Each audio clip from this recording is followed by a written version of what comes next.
pues existen muchas formas de visualizar los datos, ¿cierto? De yo presentarlos, ¿cierto? Entonces la pregunta es cuál es la más adecuada, ¿cierto? Y todo tiene que ver como con el mensaje que tengo que transmitir con el gráfico. Entonces, pues acá entramos como que tenemos que comenzar a ver qué nos dice ese vocabulario visual.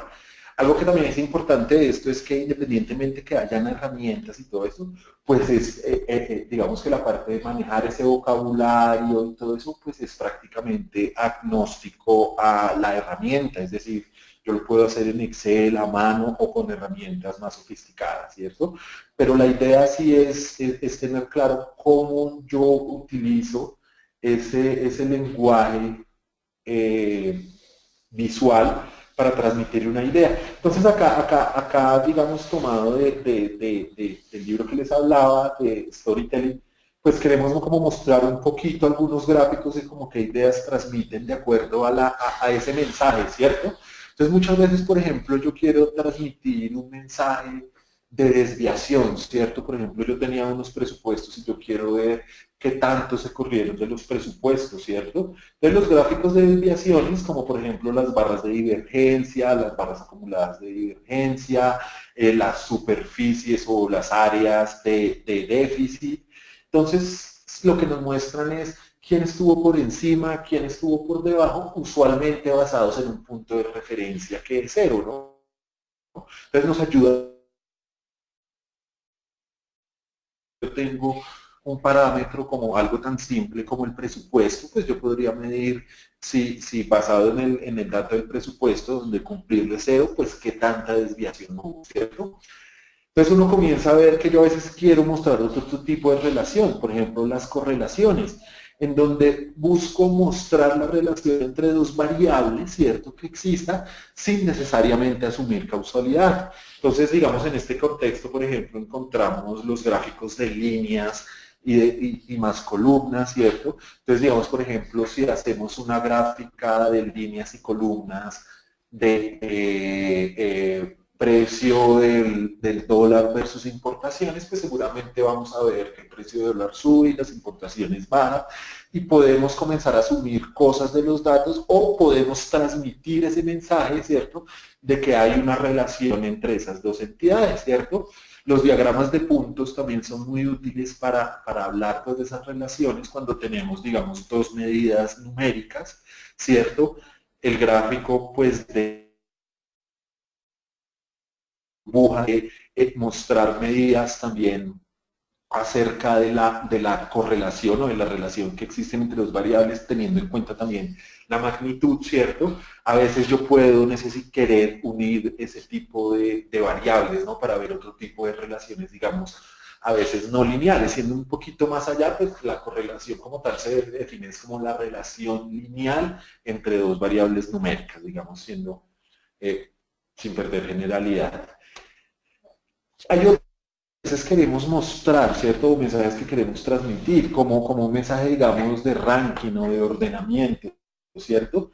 Entonces, en este caso, usualmente lo que queremos mostrar es que es más importante la posición en un conjunto de variables que su valor absoluto relativo, ¿cierto? Entonces, para eso utilizamos las columnas ordenadas, podemos utilizar símbolos proporcionales ordenados, podemos utilizar en lugar de columnas barras ordenadas.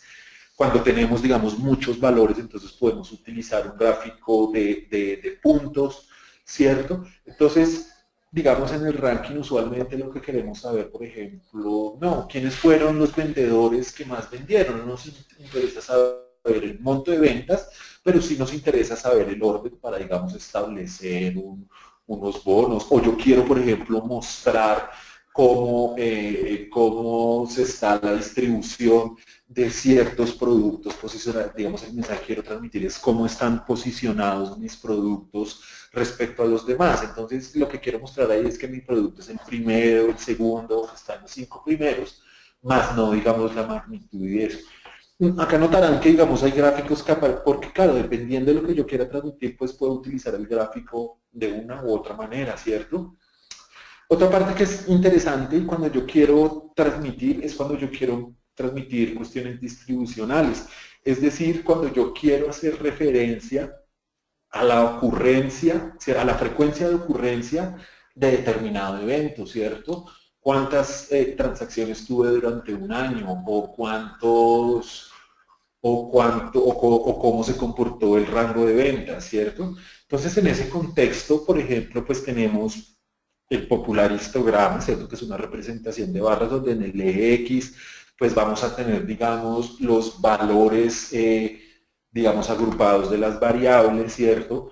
Tenemos también, por ejemplo, cosas como las pirámides de población, ¿cierto? Que nos ayudan, por ejemplo, a comparar la frecuencia de dos elementos. En este caso, usualmente las pirámides de población pues tenemos en el eje Y las edades y en el eje X pues tenemos, digamos, como la proporción de personas. Los códigos de barras en este estilo donde pues marcamos para cada categoría la cantidad, ¿cierto? Nos ayudan los boxplot que nos ayudan también a ver, por ejemplo, si hay presencia de datos extremos o si hay concentración en las distribuciones, ¿no? La línea negra usualmente nos muestra como la mediana de los datos.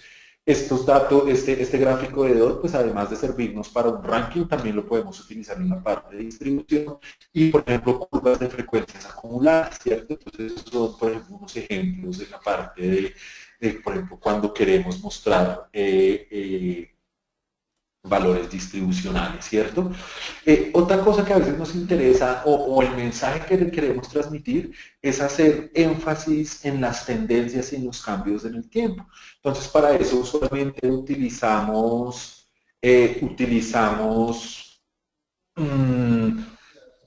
gráficas de estilo columna, de estilo líneas. Por ejemplo, hay unos gráficos muy bonitos que son los chart, los fan chart, que combinan, digamos, las líneas, ¿cierto?, con las proyecciones acerca que uno ha hecho usualmente sobre estos modelos, ¿no?, que también es importante saber cómo hacerlo.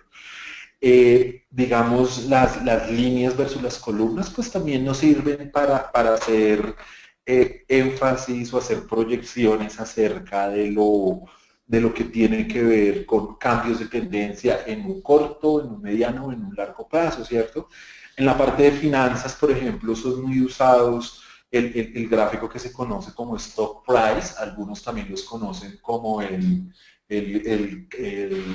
candle graphic o pues los gráficos de velas, ¿no? Donde tenemos, por ejemplo, precio de apertura, precio de cierre, precio promedio, el precio máximo, el precio mínimo. Entonces nos sirven para ver comportamientos de ese tipo. No necesariamente tienen que ser los precios, ¿no? Podrían ser las ventas diarias por cada municipio, ¿cierto? La venta mínima, la venta máxima y la venta promedio, ¿cierto?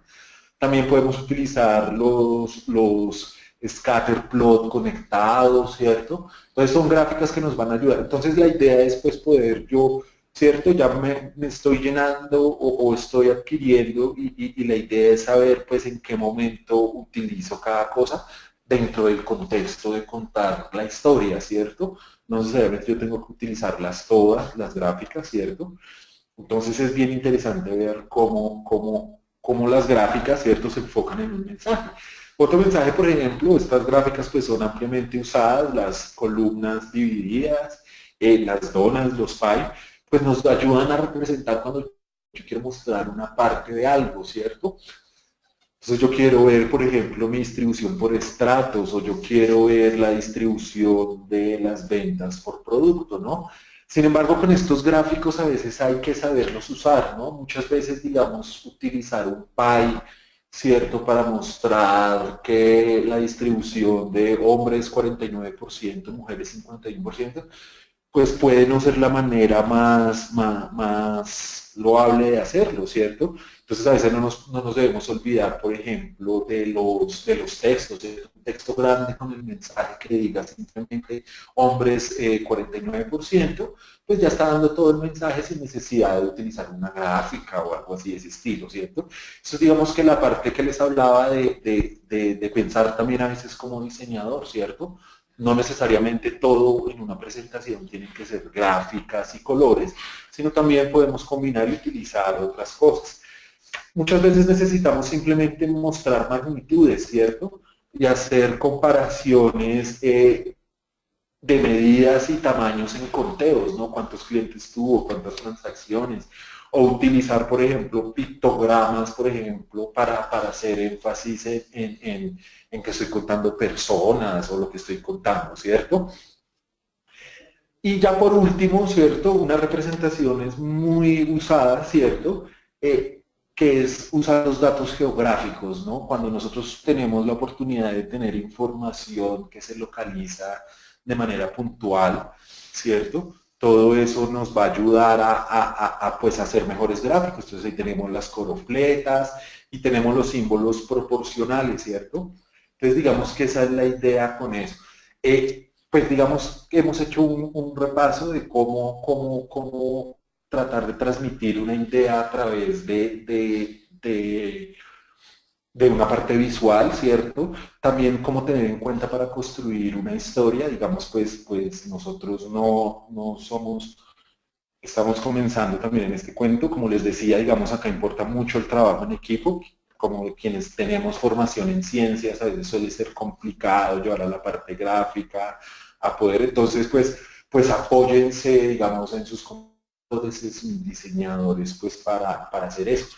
Ahora los voy a dejar con Jenny, quien lo que sigue es como esto que vimos, ¿cierto? A veces puede ser, no puede ser no simple no entenderlo. Entonces, usualmente las herramientas pues nos ayudan a hacerlo de manera práctica.